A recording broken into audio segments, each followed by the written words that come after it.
개장 전 미리 투자 뉴스 확인하고 전략 정비하는 시간입니다. 투자 뉴스앤 전략, 야천투자연구소 남인호 소장, LNS홀딩스 김선용 대표, 교보증권 윤여민 팀장과 함께하겠습니다. 어서 오세요. 뉴스 바로 확인해 보도록 하겠습니다. 미국의 소비자 물가 상승률이 6%대에 그치며 14개월 만에 최저를 기록했습니다. 한국은행이 오늘 열리는 새해 첫 금융통화위원회에서 기준금리를 3.5%로 0.25%포인트 인상할 것이 유력시되고 있습니다. 인상될 경우 사상 첫 7번 연속 인상입니다. 현대차그룹은 올해 4종류 이상의 신형 전기차 모델을 내놓으며 소형부터 대형에 이르는 라인업을 대폭 확대합니다. 지난해 2차 전지 핵심 소재인 양극재 수출액이 사상 처음 전기차 배터리 완제품을 넘어섰습니다. 지난해 양극재 수출액은 사상 최대인 12조 7천억 원에 달했습니다. LG 헬로비전은 LG U+가 자사 전기차 충전 사업의 유무형 자산 등 사업 일체를 인수한다고 공시했습니다. 신선식품 물류기업 오아시스가 코스닥 상장 절차에 본격 착수합니다. 상장 후 시가총액은 1조 원을 전후할 것으로 예상됩니다. 한 달 만에 2,360포인트를 회복한 증시, 그 중심에는 올해 들어서 2조 원을 매수해준 외국인이 있었습니다. 국내 증시 반등에 대한 시황 리뷰로 오늘 첫 번째 이슈 한번 시작해 보겠습니다. 어제까지 외국인의 2조 3천억 원에 달하는 자금이 지금 유가증권 시장을 향했죠. 국내 증시 상승세를 이끌고 있는 외국인, 지금 뭘 사나 봤더니 유독 작년에 부진했던 IT라든지 디스플레이, 좀 낙폭과대 업종에 주목을 했다고요. 네, 그렇습니다. 외국인 투자가들은 금년에 2023년도에 우리 대한민국 주식시장을 이끌 업종이 어떤 업종인지 대충 알고 있는 것 같습니다. 방금 이수영 교수가 말씀해 주신 IT라든가 낙폭 과대 쪽을 집중적으로 매수하고 있습니다. 여러분, 제가 오늘 여기서 중요한 말씀 한 말씀 드리겠습니다. 자, 우리나라 주식시장 크게 두 가지로 분류되죠. 유가증권 시장하고 코스닥 시장 두 개로 분류되어 있는데요. 유가증권 시장 시가총액 전체가 얼마입니까? 약 1,900조입니다. 코스닥 시장 시가총액이 얼마입니까? 약 300조입니다.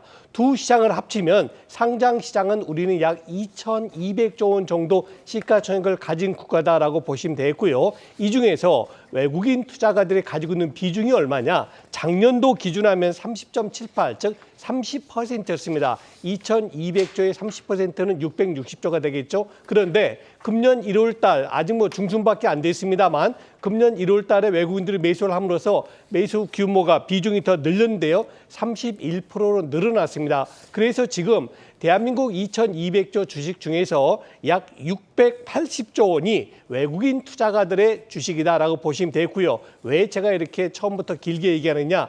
바로 이 680조의 10%가 얼마입니까? 68조 원이죠. 뭐 우수리 떼고 50조 원 보겠습니다. 저는 분명히 말씀드립니다. 외국인 투자가들이 앞으로 대한민국 주식을 열심히 산다 혹은 판다 기준은 저는 50조 원으로 봅니다. 그래서 외국인들이 당분간 우리 시장에서 주식을 크게 살 이유도 없고 또 당분간 크게 팔 이유는 더더욱 없다. 이제 외국인 투자가들의 보유 비중 30%가 저쯤이라고 본다면 이제 금년에는 외국인들의 매수가 집중될 것이고 외국인들의 매수는 아까 말씀드렸던 작년도에 낙폭이 컸었던 가장 대표적인 뭡니까? 반도체, IT, 자동차 이쪽이 될 것이다 하는 말씀을 드리겠습니다.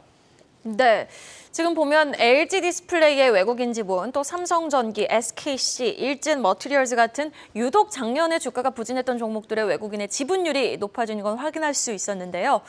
자, 추가 상승 여력, 매력도가 가장 높은 종목이 어떤 종목인지가 궁금합니다. IT와 디스플레이 업종 안에서 어떤 종목의 매력도 가장 높게 보세요? 일단은 좀 실적을 좀 기반으로 해서 좀 말씀을 좀 드려보도록 하겠습니다. 일단 뭐 반도체 쪽에서 저는 이제 주목하고 있는 게 ISG 좀 말씀을 좀 드려보도록 하겠는데요. 일단 뭐 소켓 회사라고 좀 말씀을 드릴 수 있을 것 같고 사실 이제 반도체 업황에 대한 어떤 뭐 불황에 대한 부분은 뭐 작년부터 계속 나왔었습니다. 다만 이제 작년 2022년 최고의 어떤 실적이 좀 기대가 되고 있는 종목이라 말씀드릴 수 있을 것 같은데요.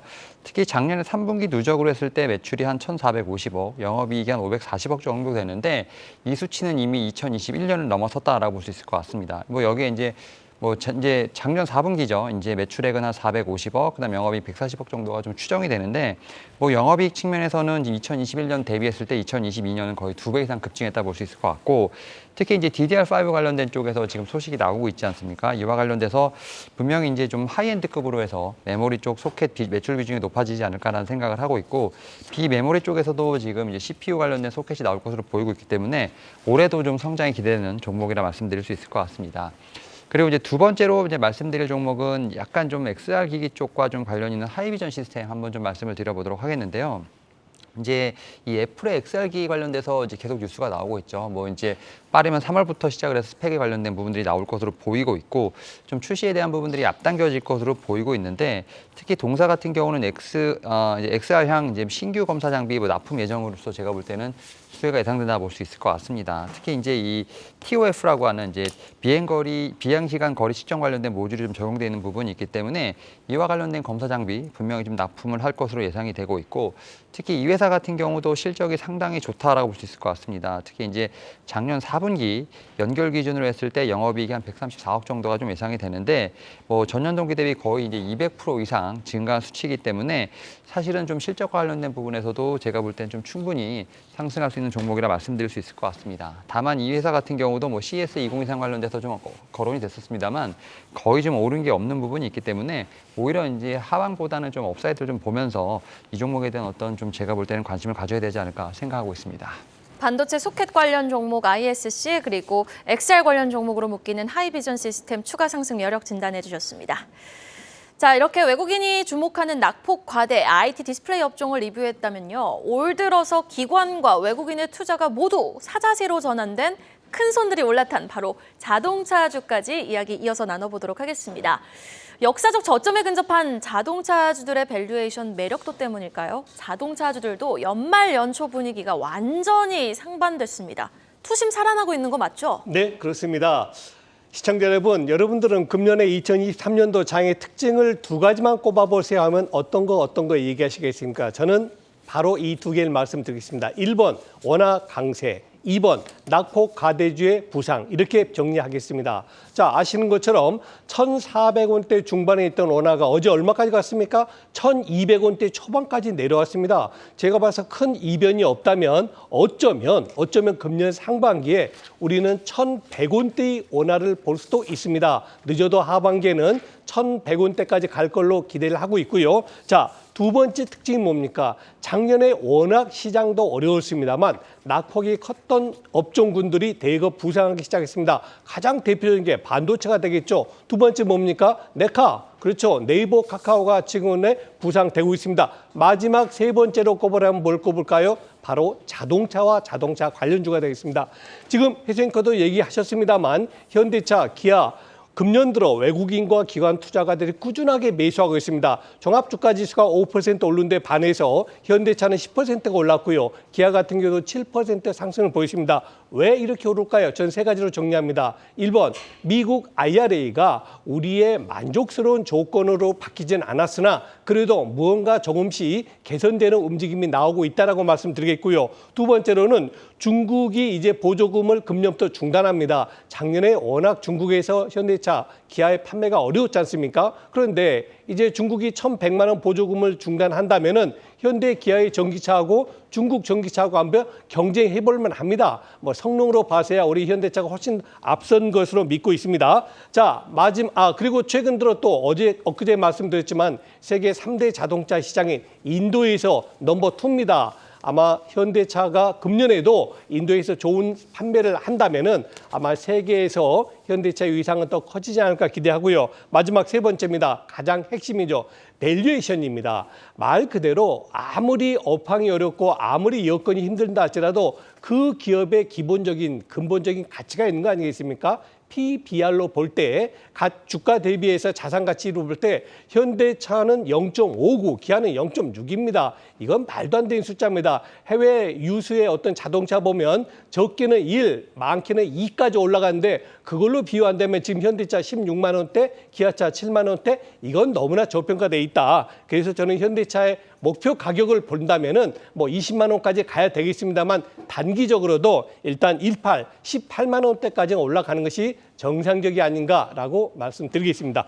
네, 현대차 일단 당분간 반등 추세도 일단 18만 원까지는 가능하다라고 본다라고 말씀해 주셨고요. 이렇게 2022년 마지막 거래일 나란히 52주 신저가를 기록했던 현대차와 기아. 여전히 IRA법에 대한 불확실성 상존하고 있죠. 또 경기 침체 우려 속 수요 감소에 대한 리스크가 있습니다. 그러나 보면은 현대차의 전략은 공격적입니다. 올해만 무려 4종류 이상의 전기차 신형 모델을 좀 출시를 한다고요? 네, 맞습니다. 현대차와 기아차가 올해 4종 이상의 최소한 4종 이상의 신형 모델을 내면서 이제 소형부터 대형까지 라인업을 구성하겠다라는 이런 계획을 발표를 했습니다. 현대차는 우선 다음 주에 내연기관 모델을 먼저 발표할 예정이라고 하고요. 전기차 모델도 이제 구매 보조금 지급 일정을 좀 고려해서 이제 상반기 중에 내놓겠다는 그런 내용까지 추가로 나왔습니다. 또 기아 같은 경우는 여러분 잘 아시겠지만 이제 연내 경차 레이의 전기차 모델을 내놓을 계획이 나오고 있는데 과거 잘 아시는 대로 2011년도에 이제 첫 양산형 전기차인 레이 EV를 내놨는데 사실 그때 당시에는 주행거리가 너무 짧았죠. 이에 따라서 2019년도에 단종을 시켰고요. 이번 신형 레이 같은 경우는 주행거리를 개선을 하고 그리고 박스 형태의 기존 차량 디자인을 살릴 가능성이 높다라고 이제 나왔습니다. 또 현대차 같은 경우는 내년에 이제 대형 전기차 모델인 아이오닉 7을 투입을 시키고요. 기아 같은 경우는 이제 미니밴인 카니발 전기차 출시 여부를 계속 저울질하면서 2030년까지 현대차 같은 경우는 18종 그리고 기아차 같은 경우는 총 13종 이상의 전기차 제품군을 구축을 하고 4세대 전용 플랫폼을 개발을 해서 친환경 시장 확대 적극적으로 이제 나서겠다라는 그런 계획을 발표를 했습니다. 다만 최근에 이제 잘 아신 대로 일주일 사이에 국내에서 그 테슬라 화재 사고가 좀 보고가 된 부분은 좀 있습니다. 이게 사실은 전기차가 한번 화재가 나버리게 되면 전소할 때까지 절대로 불이 꺼지지 않는다. 그리고 문이 열리지 않아서 이게 피해자는 무조건 사망에 이를 수 있다. 이런 공포감이 좀 나오고 있는데요. 아무래도 전기차 화재 사고로 인한 안전성에 대한 우려가 나오고 있는 거는 사실 계속 괴롭힐 수밖에 없는 그런 악재성 이슈인 것 같습니다. 이거에 따라서 앞으로 이 문제를 어떻게 해결하는지가 좀 중요한 것 같고요. 실예로 또 심각한 부분이 뭐 많이 심각하지는 않지만요. 경기도 성남시에서는 국산과 수입차를 막론하고 이제 지하 주차장에 전기차 아예 출입 금지 이렇게 하고 있는 빌딩이 굉장히 많아지고 있다고 합니다.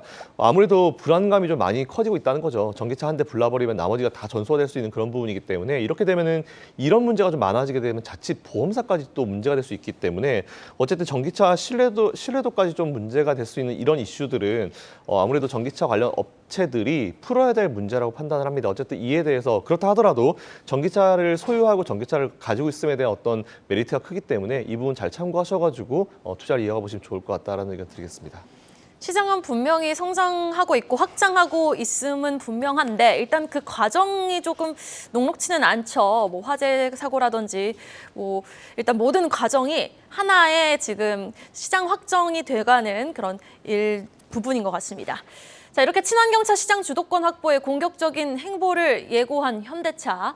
낮은 밸류에이션 매력도도 있죠. 그런데 여전히 상존하는 경기 침체 우려와 더불어서 IRA법 리스크가 있습니다. 지금 현대차 그룹의 반등은 일시적인 걸까요? 아니면 추세를 돌린 걸까요?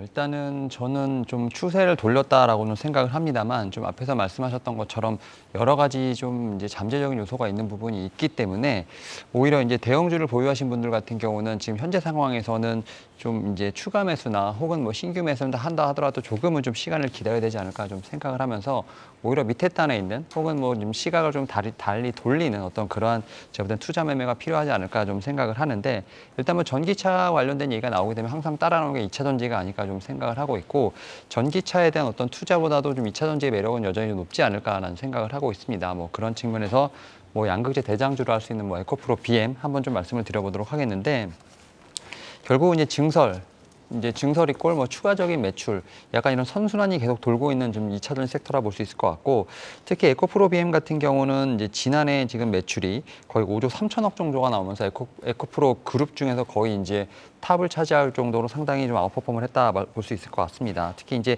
3원계 양극재 생산량 같은 경우 한 7만 5천 톤 정도 됩니다. 지금 2021년 기준이라 볼 수 있을 것 같은데 지금 공격적으로 투자를 할 것으로 보이고 있고 2027년까지 7조 1천억 정도를 좀 투자할 것으로 보이고 있습니다. 결국 그러한 측면에서 보게 된다고 하면 이렇게 공격적인 투자를 한다는 거 그만큼 매출에 대한 어떤 자신이 있다라고 볼 수 있을 것 같습니다. 뭐 이런 측면에서 양극재 관련돼서 에코프로 BM 한번 좀 대장주로 말씀을 드려보도록 하겠고 특히 이제 전기차뿐만 아니라 지금 친환경 차로 했을 때 뭐 자율주행 관련된 부분도 저는 꼭 체크를 해봐야 되지 않을까 좀 생각을 하면서 아직까지 자율주행 같은 경우는 좀 테마로 움직이는 부분이 있습니다만 그래도 대장주를 뽑는다고 하면 전 현대모비스가 아닐까라는 좀 생각을 하고 있는데요.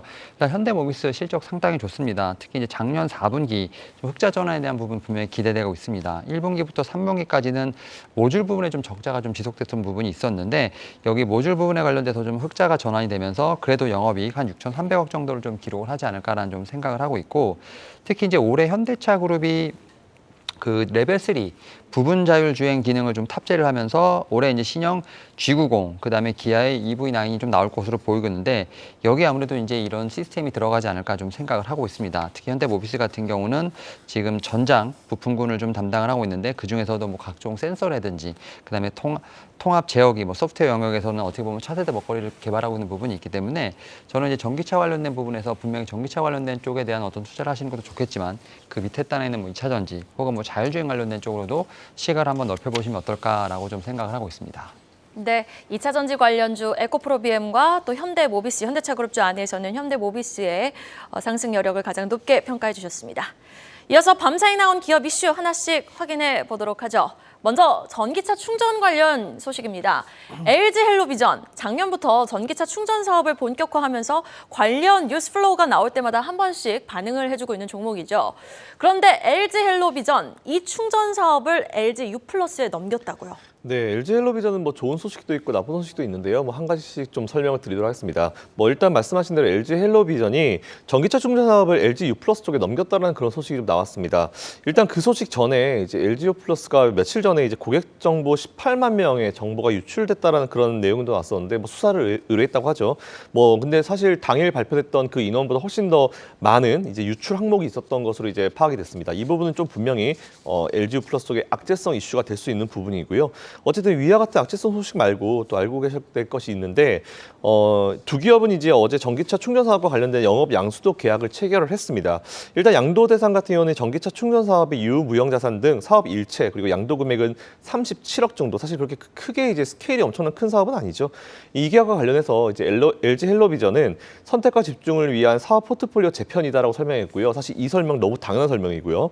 잘 아시는 대로 LG U+ 같은 경우는 작년 연말에 전기차 충전 서비스 앱이죠. 이제 볼트업이라는 거를 만들어서 베타 서비스를 하고 있는데 그 정식 버전도 이제 나올 예정이라고 합니다. 이에 따라서 뭐 이 부분이 사실은 엄청난 큰 사업이 왔다 갔다 하는 거면은 아무래도 이거를 넘기면서 들어오는 현금과 그리고 이걸 가져오면서 나가는 현금 이걸 따졌을 때 단기적으로 좀 주가가 영향이 있을 수 있다라고 말씀을 드리겠지만 사실 37억 정도는 그렇게 큰 금액이 아닙니다. 이에 따라서 주가의 뭐 큰 방향이 결정될 만한 이슈는 아니지만 그렇다 하더라도 이런 영업을 가져옴으로써 미래에 또 예측할 수 있는 그런 어떤 수익도 있기 때문에 이 부분 참고하셔가지고 투자를 이어가 보시되 앞에 고객 정보가 유출된 부분 그리고 좀 생각보다 많은 어떤 항목이 유출된 부분 이거는 분명히 악재성 이슈니까 이 부분 같이 생각하셔가지고 투자를 해보시면 좋을 것 같습니다.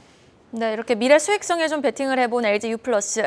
조만간 나올 전기차 충전 통합 관리 플랫폼과 시너지 효과를 극대화하기 위해서 전기차 충전부 사업부 인수를 선택한 건데 일단 뭐 노조가 인수 반대를 하고 있어서 실제 성사가 되기까지는 얼마나 걸릴지는 모르겠어요. 여기에다 LG U+, 또 지금 뭐 개인정보 유출 사건까지 있었으니 주가에 미칠 영향이 좀 궁금한데 어떻게 보세요, 윤여민 팀장님?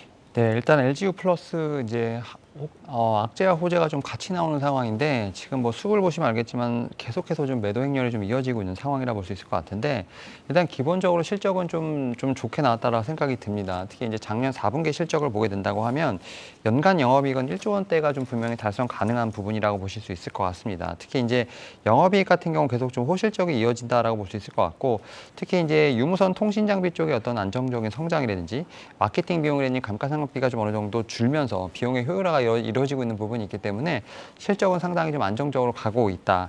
여기에 지금 비통신 부분의 좀 역량 강화를 통해서 어떻게 보면 장기적인 어떻게 보면 모멘텀도 좀 구축했다 볼 수 있을 것 같은데 좀 플랫폼 사업 지금 열심히 하고 있죠. 특히 이제 뭐 통신 기반으로 해서 라이프스타일 뭐 플랫폼이라든지 뭐 놀이 플랫폼 같은 부분들 여기에 지금 이제 전기차 충전 사업 같은 경우 인수를 하면서 좀 성장 기반을 좀 하고 있는 부분이 있겠습니다만 단기적으로 봤을 때는 지금 계속해서 수급 자체가 꼬이고 있는 부분들 지금 어떻게 보면 차트가 계속 이제 우하향을 하고 있는 부분이 있기 때문에 이런 여러 가지 모멘텀들이 좀 정리되는 시점이 필요하지 않을까라는 좀 생각을 생각을 하고 있고 이 전기차 충전과 관련돼서는 이제 LGU 플러스뿐만 아니라 좀 SK 네트워크스도 좀 사업을 좀 상당히 강하게 하고 있다라고 볼 수 있을 것 같습니다. 특히 이제 지난해 말 이제 국내 민간 최대 급속 충전기 운영 업체죠. SS 차저에 대해서도 좀 인수 작업을 완료했다라고 좀 준비가 되어 있는데요.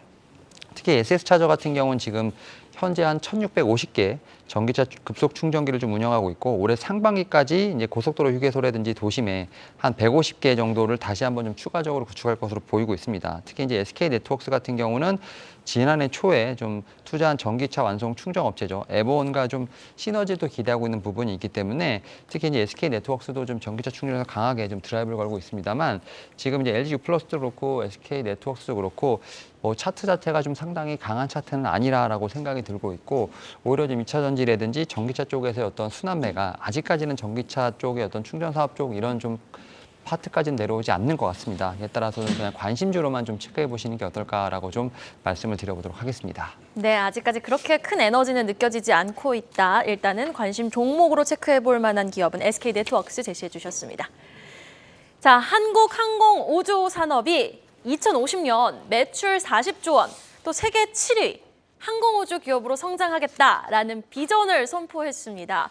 자, 관련 내용 좀 자세히 전해주시죠. 네, 시청자 여러분 전부 아시겠습니다만 전 세계에서 유일한 분단 국가가 어디입니까? 우리 국가명 코리아 앞에는 노스 코리아, 사우스 코리아 둘로 나뉘어 있습니다. 유일한 분단 국가입니다. 이렇게 분단 국가가 된 이상 우리나라에서 반드시 없어서는 안 될 산업이 뭡니까? 바로 방위 산업이 되어 있습니다. 저는 이렇게 생각합니다. 우리 한반도에서는 어떤 일이 있어도 전쟁이 나서는 안 된다. 전쟁이 나지 않는 유일한 방법이 있습니다. 우리 대한민국이 강한 국방력을 가지고 있는 겁니다. 특히 방위 산업은 우리 한국하고는 너무나 잘 맞는 산업 같아요. 최근에 테크폴리틱이라는 그런 단어가 자주 나오던데요. 정말 기술력이 앞서고 국력이 앞서기 때문에 방위 산업 앞으로도 굉장히 좋아질 걸로 봅니다. 어제 발표가 나왔죠. 강구영 사장이 2050년, 뭐 금년 아닙니다. 2050년까지 매출 40조 그리고 세계 7대 항공 우주 기업으로 도약하겠다라는 얘기입니다. 여러분 잘 아시는 보잉이라든가 에어버스, 로키드 마틴 이런 기업과 어깨를 마주하겠다는 얘기입니다. 저는 충분히 가능하리라고 봅니다. 왜? 가성비가 뛰어나니까.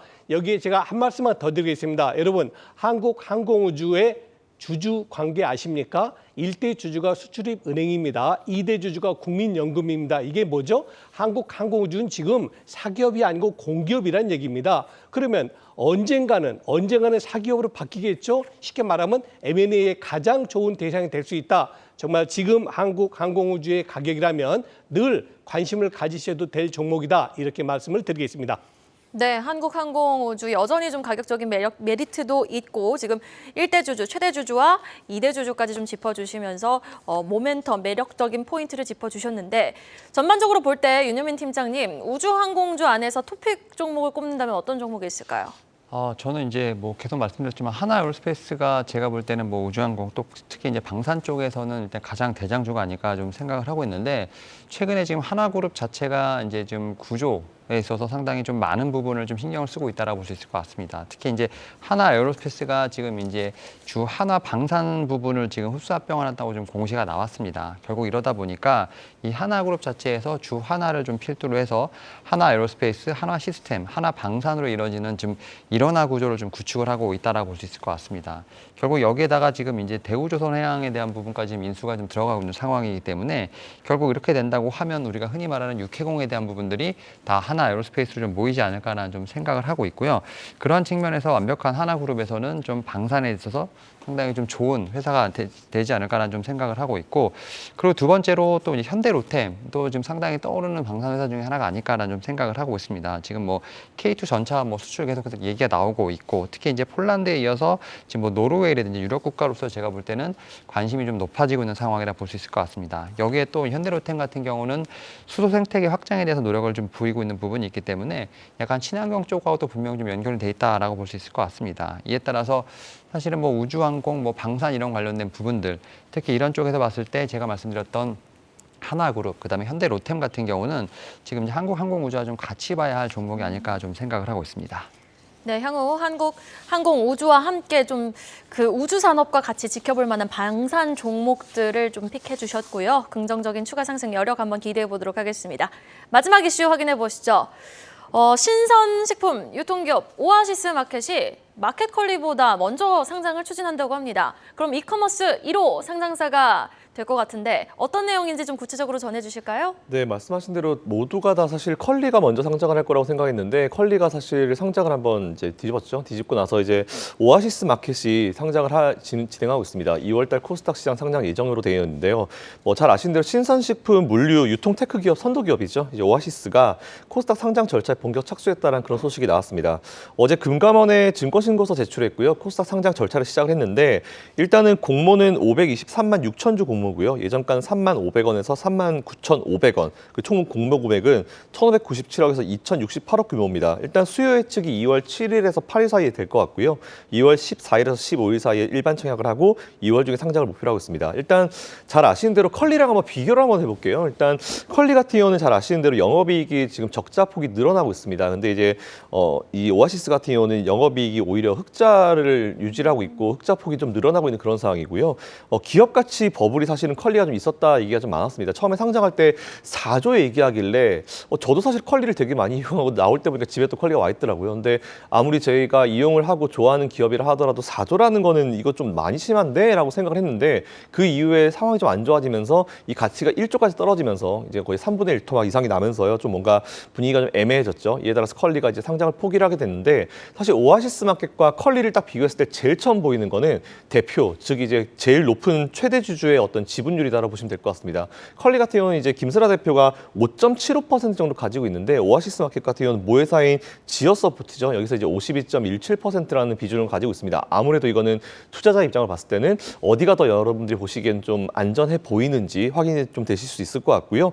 어쨌든 이 대형 오랜만에 올해 처음으로 사실 상장할 것 같습니다. 조단인데 사실 조단이 상장을 하게 되면 또 그때 당시에 수급이 좀 애매할 경우에 작년 많이 좀 경험해 보셨겠지만 수급 쏠림 현상이 발생하면서 시장이 좀 일시적으로 위축될 수 있다는 그런 걱정이 있는데요. 그렇다고 조단이가 상장을 하지 말라는 거 아닙니다. 너무 많이 몰려서 상장을 하는 게 문제지 뭐 이게 한두 개 정도 이제 1년에 상장하는 건 그렇게 시장 전반적인 분위기로 봤을 때 나쁘지 않으니까 아무래도 공모 자금이 들어오게 되면은 이제 그 자금이 이제 아무래도 금융시장에 들어오겠죠. 예탁금이 늘어나면서 이제 각 증권사 직원분들은 그 예탁금을 커버링 하려고 굉장히 많이 노력을 할 겁니다. 그래서 긍정적인 어떤 효과를 분명히 줄 수 있는 부분도 있기 때문에 일단 오아시스 마켓 상장을 할 수 있을지 없을지 끝까지 한번 지켜보시면 좋을 것 같고요. 관심 있으신 분들은 한번 공부를 해보셔도 좋을 것 같습니다.